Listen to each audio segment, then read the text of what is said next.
see, like, a lot of people saying that someone who seems so nice is not nice at all. She doesn't seem nice, but that people have a very poor judge of character. She doesn't seem nice. It seems forced.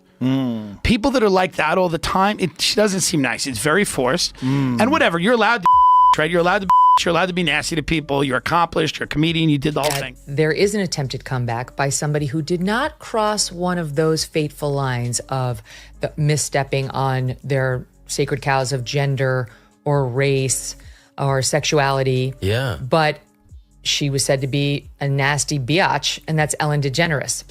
Yeah. So her show got canceled after she had this testy exchange with Dakota Johnson, where something happened where Dakota said, "Oh, I had this birthday party," and Ellen said, "Well, why didn't you invite me? You didn't invite me." And she said, like, "No, I did invite you, Ellen. That's not what happened." And Ellen had blown her off. And then Joe Rogan and Megyn Kelly took a hard look at Ellen DeGeneres' public image, and they didn't hold back. With Joe's trademark humor and Megyn's sharp commentary, they questioned the reputation that helped make Ellen one of the biggest names in daytime TV. From stories about what allegedly happened behind the scenes to criticism of her carefully polished persona, they picked apart the image many viewers had come to know. This wasn't just another celebrity discussion. It was a deep dive into the gap between public perception and reality, and it quickly became one of the most talked about conversations around Ellen's legacy. Ellen situation. Yeah. You know, people found out that Ellen was mean, and all these people came out and said, Ellen's actually a fucking bitch. And everybody, wow, I can't believe it. And she lost everything. She fell apart, disappeared, because people found out that this character that she was portraying in a half an hour on a television it led to article after article of people being like, Ellen is a nasty person. And all these staffers started to come out, not for nothing, but I know a guy, I know him very well, whose sister worked for her, who said, you were not allowed to make eye contact with Ellen in the halls. If you saw her, this is not a nice person. So she eventually got canceled, but now... If you're enjoying the video so far, don't forget to subscribe to the channel and hit the notification bell so you never miss an update. Now, Joe Rogan seemed completely locked in on this topic. You could almost picture him leaning back in his chair with a skeptical look, hearing Ellen DeGeneres described as America's sweetheart and wondering how much of that image was real. And from the way he talked about it, he clearly wasn't convinced. This is someone who spent years talking with UFC champions, scientists, comedians, and all kinds of controversial figures. He's tackled everything from wild theories to serious debates, but this time his attention was focused on one of television's most recognizable personalities, and he had plenty to say about the image that made Ellen a household name. But I hadn't already known that, because I had a buddy who worked for her. Like, he was like, she's a fucking monster. Yeah. Her house got broken into while she was at home. My buddy Greg, who was one of the writers, was like, she's a piece of shit. Yeah, I didn't know enough to be surprised. You're allowed to be a bitch. What you're not allowed to do, if an intern's late, they have a hood on. She's got dogs and hoods. Joe didn't come charging in with over-the-top criticism. Instead, he approached the topic the way a seasoned fighter studies an opponent, before making a move, carefully, patiently, and with a sharp eye for detail. To him, Ellen seemed like a fascinating contradiction. On one hand, she built an incredibly successful brand around kindness, dancing, and making people feel good. On the other, stories from behind the scenes painted a very different picture, raising questions about what really happened when the cameras were off. With his usual sense of humor, Joe joked that Ellen's studio sounded a bit like Disneyland, except everyone seemed a little too stressed to enjoy the attractions. He painted a funny picture of walking onto the set, being greeted by a huge television smile, and then immediately feeling the pressure of an environment where everyone was trying not to step out of line. The way he described it, the atmosphere sounded strangely unpredictable. One moment it was a cheerful daytime talk show, and the next it felt like there were unwritten rules nobody had bothered to explain. That contrast was exactly what caught his attention and fueled the conversation. Yeah. So her show got canceled after she had this testy exchange with Dakota Johnson, where something happened where Dakota said, "Oh, I had this birthday party," and Ellen said, "Well, why didn't you invite me? You didn't invite me." And she said, like, "No, I did invite you, Ellen. That's not what happened." And Ellen had blown her off, and then tried to play the victim on the set with her. Anyway, it led to article. What Joe found hard to understand was the contrast between Ellen's cheerful public image and the stories that allegedly came out from behind the scenes. To him, it didn't seem to add up. How could someone known for promoting kindness and positivity be linked to so many accounts describing a very different workplace atmosphere? Using his trademark humor, Joe joked that some staff members probably weren't wishing for promotions or bonuses, they were just hoping for a normal day at work. He painted a picture of a workplace where the public message and the private reality seemed miles apart. One of his funniest observations was that kindness sometimes appeared to be part of the brand rather than the culture. In his telling, the audience got the warm, uplifting version, while employees were left dealing with a much less cheerful experience once the cameras stopped rolling. Hey, Ellen DeGeneres, I hope you never find employment again. Turns out Shorty is a demon. Somebody stop this woman before it's too late. So former employees actually said that Ellen's Be Kind mantra, it was all. Joe then turned his attention to what he jokingly called the cult of the couch, Ellen's signature interview style. In his view, guests never seemed completely comfortable. One moment they were sharing a heartfelt story, and the next they were caught in a surprise prank they never saw coming. With his usual humor, Joe joked that Ellen wasn't just hosting a talk show, she was running a social experiment with a studio audience.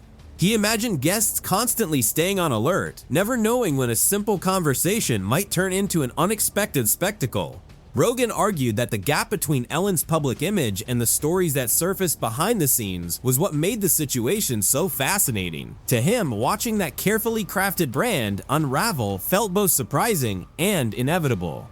And with a grin, he joked that if Ellen ever appeared on his podcast, his first question would be simple: at what point did the public version of Ellen become a character? It was a comment that summed up his entire take on the controversy. Because it's okay. Because it is okay.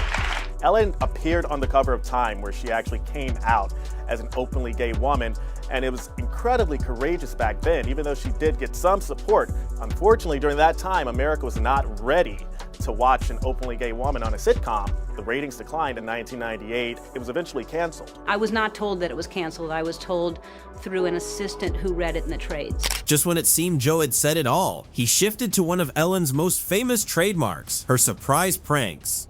With a laugh, he joked that only Ellen could convince millions of people that frightening unsuspecting guests was a form of entertainment. He painted a humorous picture of a workplace built around keeping up appearances, where everyone was expected to stay cheerful no matter what was happening behind the scenes. In Joe's view, Ellen had mastered the art of creating a public image that audiences loved, even as questions continued to surface about what things were really like off camera. Then came his biggest point. Joe argued that the backlash wasn't surprising. It was the result of a disconnect between image and reality. No public persona, no matter how polished, can avoid scrutiny forever. And just as Joe finished making his case, another voice entered the conversation. Megyn Kelly stepped in with her own perspective, ready to examine the same story from a different angle, and she came prepared. In a middle-class family, she went to school at the University of New Orleans. She was only there for a semester, and then she started working in these nightclubs, establishing herself as a stand-up comic. She's making a living waiting tables, and she gets a big break by being named the funniest comic in America on Showtime. For a while, you were the funniest person on the planet? In America, not the planet. Megyn Kelly approached the topic very differently from Joe Rogan. While Joe relied on humor, Megyn focused on what she saw as the gap between Ellen's public image and the criticism that surrounded her. She argued that Ellen's brand was one of the most carefully crafted in television, built around kindness, generosity, and positivity. While acknowledging the significance of Ellen's public journey and influence, Megyn questioned whether the image audiences saw always reflected reality behind the scenes. According to Megyn, much of the show's emotional moments, giveaways, and feel-good stories felt highly polished and strategically presented. She suggested that the brand was as important as the message itself. In her view, the biggest issue wasn't what people saw on camera, it was the growing perception that the public image and the behind-the-scenes stories didn't always match. Out of Hollywood as she speaks from this grandiose stage on Netflix. Hello, you haven't been canceled. If you were also gay. Why was it necessary for you to come out, tell the public? Why was it necessary for the character to do so? Because it's okay. Because it is okay. Then Megyn turned her attention to what she saw as the biggest issue, the disconnect between Ellen's public message and the criticism that emerged behind the scenes.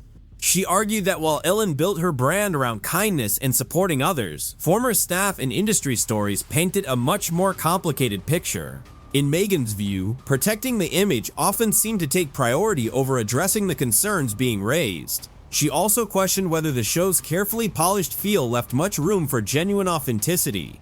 According to Megan, there appeared to be two versions of the Ellen brand, one the audience saw every day and another that existed behind closed doors. Eventually, she said, those two worlds collided. And once the image started to crack, many viewers began looking at the brand in a very different way. This is the promo for her Netflix special, and here's a clip. Decided to take up gardening. I got chickens. Let me see what else I can tell you about that's been going on. Oh yeah, I got kicked out of show business. The Be Kind Girl Wasn't Kind. That was the headline. Here's the problem. I'm a comedian who got a talk show, and I ended the show every day by saying, be kind to one another. Had I ended my show by saying, go fuck yourselves, people would have been pleasantly surprised to find out I'm kind. Megan wrapped up her argument by making one thing clear. She didn't see Ellen as a villain. Instead, she saw her as a product of a culture that often confuses popularity with character. According to Megan, Ellen built an incredibly successful brand around kindness, positivity, and inclusion, qualities people naturally wanted to believe in. But as more questions surfaced, the picture became far more complicated than the public image suggested. She argued that the story wasn't just about Ellen. It was also about how quickly people put public figures on a pedestal simply because they make us feel good. In the end, she said, no image can stay perfect forever. Eventually, reality catches up, and when it does, even the most carefully crafted reputation can begin to unravel. Fortunately, during that time, America was not ready to watch an openly gay woman on a sitcom. The ratings declined in 1998. It was eventually canceled. I was not told that it was canceled. I was told through an assistant who read it in the trades. We didn't hear from her for a few years. It wasn't until 2001 hosting the Emmys. She voiced the animated character in Finding Nemo, and then she launched her daytime show, The Ellen DeGeneres Show, and reminded people why they fell in love with her, and we got a whole new... Despite coming from very different corners of the media world, Joe Rogan and Megyn Kelly seemed to arrive at the same conclusion. The public image surrounding Ellen didn't fully match the stories that later emerged. But Joe wasn't done. With his trademark humor, he compared the controversy to a magician losing control of a trick in front of a live audience. For years, he said, Ellen's brand appeared untouchable. Then the illusion started to crack, and people began looking behind the curtain. Joe joked that even an invitation to one of Ellen's parties would come with its own set of unwritten rules. In his playful version of events, everyone would be carefully watching what they said while trying not to upset the host. Behind the jokes was a larger point. Once people start questioning a carefully crafted image, it's hard to put the mystery back in the box. There were allegations of a toxic work environment at our show. I learned that things happened here that never should have happened. I take that very seriously, and I want to say I am so sorry to the people who were affected. Ellen took credit or took the blame for all the things that went down, but also made it seem like she didn't know about any of it, when a lot of the accusations were specifically about her being a bully. She did tell her viewers that, yes, I am that be kind lady that you watch on TV every day. I can't fake it. But she also said she's human, so she's sad. Megan stepped back into the discussion with the simple argument. Ellen's reputation didn't collapse because of one major event. In her view, it was the result of years of growing contradictions between the public image and the stories that surfaced behind the scenes. She argued that the show's carefully polished emotional moments often felt more scripted than genuine. To Megan, the brand was built on an image of kindness and authenticity, but that image became harder to maintain as more criticism emerged. Her main point was that once people started questioning the narrative, everything changed. The image that had seemed untouchable for years suddenly faced intense scrutiny, and the entertainment industry that once celebrated Ellen began to distance itself from the controversy.